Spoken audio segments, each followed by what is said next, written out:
Et selon moi, la gang, il y a un seul combat que la WWE peut nous donner. Il y a un seul choix de lutteur contre qui tu veux que John Cena termine sa carrière, et c'est The Rock.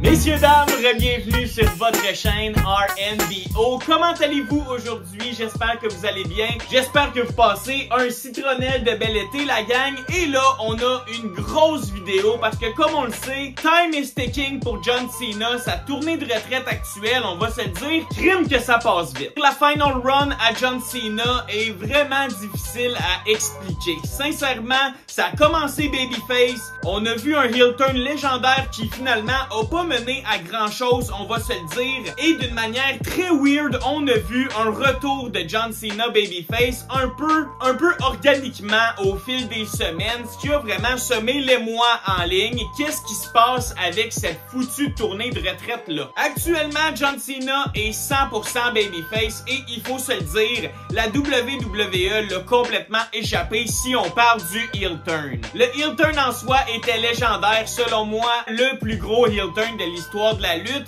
mais c'est tout ce qui en est débouché après, c'est tout ce qu'on a vu. C'est la finale de WrestleMania tellement décevante, c'est aucun The Rock présent, c'est toutes ces petites choses-là qui nous font dire que John Cena en heel, malheureusement, on va s'en souvenir comme un gros L. La WWE ne l'avouera jamais, mais ils ont moffé la final run de John Cena. Et je pense qu'ils ont réalisé ça et ils se sont dit, bon ben regarde, on flippe sur un 10 la gang. John, tu vires babyface dès ce soir et on repart à neuf.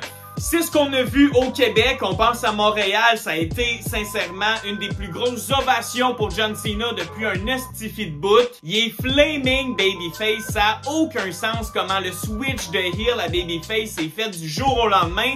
Puis honnêtement, tout le monde semble l'avoir gobé. Tout le monde semble être correct avec ça, on va se le dire, il faut pas trop chialer. C'est dans les dernières fois qu'on voit John Cena, là, il reste combien de dates, là? 10? 11? Il faut pas chialer, mais sincèrement, je pense qu'on a tous les droits du monde de critiquer qu'est-ce qu'on a fait de John Cena en heel. Fait que là, ce qui s'en vient pour Monsieur John Cena, ben c'est un combat contre Logan Paul à Clash in Paris. Sincèrement, j'ai vu beaucoup de critiques en ligne. Qu'est-ce que c'est ça comme combat? Je pense sincèrement que ça va deliver Logan qui est, avec Dominic Mysterio selon moi, top 2 des heels actuellement sur le main roster. Contre John Cena qui est ton plus gros babyface, ça va être insane. Pis faut vraiment pas oublier la fin de SummerSlam où Brock Lesnar est revenu pour faire un F5 à John Cena, et ça aussi ça va être un combat. Il y a des rumeurs pour le retour de Over the Limit, un PLE en septembre pour contrer la AEW. C'est dans les plans, donc là, on a vraiment un John Cena qui va être, jusqu'en décembre, un immense babyface. Mais une fois rendu en décembre, la question se pose, qui est l'adversaire parfait pour terminer la carrière à John Cena? Et vous avez cliqué sur la vidéo pour une seule raison, parlons-en, c'est The Rock. Pour moi, il faut vraiment analyser l'histoire et la carrière au complet de John Cena et analyser c'est quoi ces grosses rivalités dans sa carrière et surtout celles qui ont été touchées en 2025. Pensez à Randy Orton, je pense que John Cena et Randy voulaient tellement avoir un callback de leur rivalité légendaire. Même chose contre CM Punk. C'est ce qu'on semble voir aussi en ce moment de Brock Lesnar. On sait que c'est John Cena qui a demandé à la WWE de ramener Lesnar. On a même vu une rivalité John Cena R-Truth. Si c'est pas pour vous dire à quel point Cena contrôle son créatif en ce moment. Et la question se pose, contre qui John Cena veut-il finir? Qui représente le mieux sa carrière en général? Ben moi je pense qu'il y a tout simplement aucune meilleure réponse que The Rock. Le match de la trilogie, les gars ont fucking main eventé WrestleMania 2 années de suite, c'est incroyable, le box office serait tout simplement fou, on aurait une trilogie insane à une rivalité qui est 1 à 1.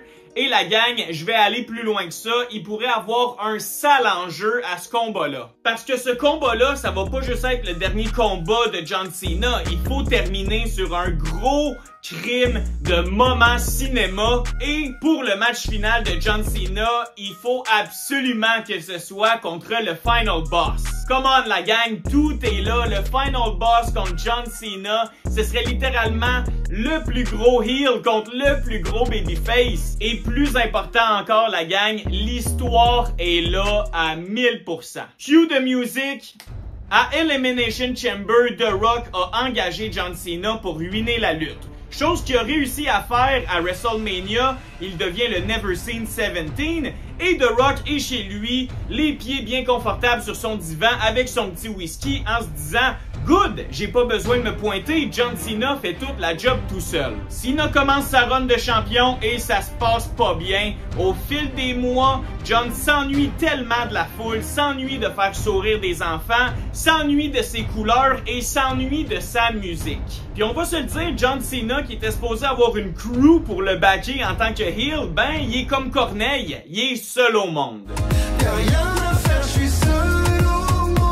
Donc au fil des mois, John Cena s'ennuie d'être babyface tellement qu'il prend des photos mentales de tout ça, qu'il s'imprègne de l'énergie de la foule et au final, il redevient babyface. Et c'est là qu'on est la gang, c'est là que l'histoire pourrait s'écrire à 1000%. Après sa guerre contre Brock Lesnar, John Cena célèbre une victoire et à ce moment-là, la musique du rock retentit et The Rock arrive dans le ring contre John Cena. Sans trop comprendre ce qui se passe, le Rock fait un rock bottom légendaire à John Cena, s'empare du micro et lui dit la phrase « Je vais m'assurer qu'on t'oublie à jamais ». I want to take this home with me, so after I'm gone, you guys don't forget about me.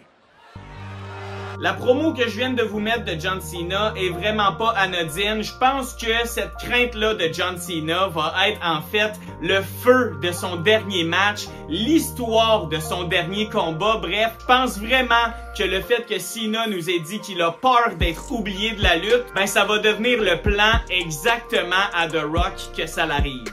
Donc, rendu en décembre, après des semaines de guerre au micro, le retour insane de The Rock, on a le final match pour venir faire la trilogie entre The Rock et John Cena. Et c'est pas tout la gang. The Rock, on le sait, il y a des parts dans la WWE, dans TKO, il est même sur le board de TKO, bref, The Rock pourrait même ajouter une stipulation au combat. Et on le sait, c'est le dernier match de la carrière à John Cena, donc il faut absolument que la stipulation parle de carrière. Et The Rock va vouloir que John Cena soit oublié de la WWE à tout jamais, donc on aurait The Rock, John Cena.